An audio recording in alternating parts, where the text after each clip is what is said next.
అందరికీ నమస్కారం. నేను ఇటీవల రాగన్ ఆడియో ఫంక్షన్ జరిగితే ప్రీ రిలీజ్ ఫంక్షన్, దాంట్లో సరదాగా ఒక తెలుగు అమ్మాయిలతో పని చేయను అన్నట్టు ఒక హెడ్డింగ్స్ అనే యూట్యూబ్లో కొన్ని వెబ్సైట్లు తెలుగు అమ్మాయిలతో ఇక పని చేయను అన్న ఎస్కేఎన్, తెలుగు అమ్మాయిలతో ఇబ్బందులు ఉంటున్నాయి అన్న ఎస్కేఎన్ అనే విధంగా ఇదవుతుంది. ఈ మధ్యకాలంలో తెలుగు అమ్మాయిలు ఎక్కువగా ఇండస్ట్రీకి పరిచయం చేసిన అతి కొద్దిమంది నిర్మాతలు నేను ఒకరిని.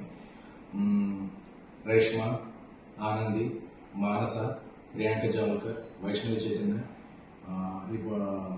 ఐశ్వర్య, కుషిత, వీళ్ళందరినీ ఇప్పటివరకు ఇంట్రడ్యూస్ చేయడం, వర్క్ చేయడం జరుగుతుంది. అలాగే నెక్స్ట్ రాబోతున్న సినిమాలో హారిక, ఇంకొక కొత్త అమ్మాయి, ఇలా ఒక 8-9 మంది అమ్మాయిల్ని పరిచయం చేశారు. అలాగే ఈషా రెబ్బ, ప్రియా వడ్లమాని, ఈ మధ్య ఇనయ్య, అలాగా ఆల్రెడీ ఇంట్రడ్యూస్ అయిన ఒక 4 అంటే 12-13 అమ్మాయిలతో నా కెరీర్లో నేను పనిచేసింది 80% తెలుగు అమ్మాయిలు.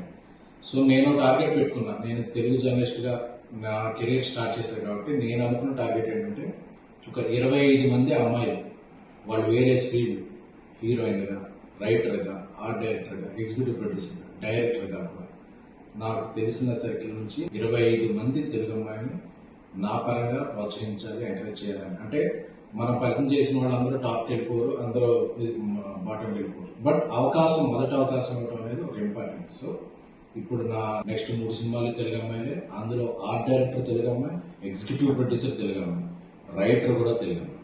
సో ఇంతమంది తెలుగు అమ్మాయిని నేను ప్రోత్సహిస్తున్నాను. సో ఏదో ఒక ఫన్ బాంటర్లో జరిగిన ఒక చిన్న జోక్ని అదేదో ఒక స్టేట్మెంట్ లాగా వద్దేయద్దు, దాన్ని స్ప్రెడ్ చేయద్దు అనేది నా కోరిక. ఎందుకంటే ఈ మధ్యకాలంలో ఇంతమంది తెలుగు అమ్మాయిలకి ఎవరు ఇవ్వలేదు.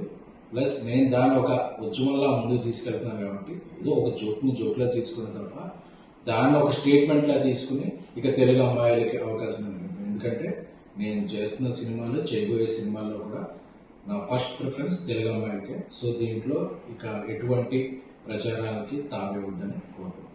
Thank you. మీ ఎస్కే.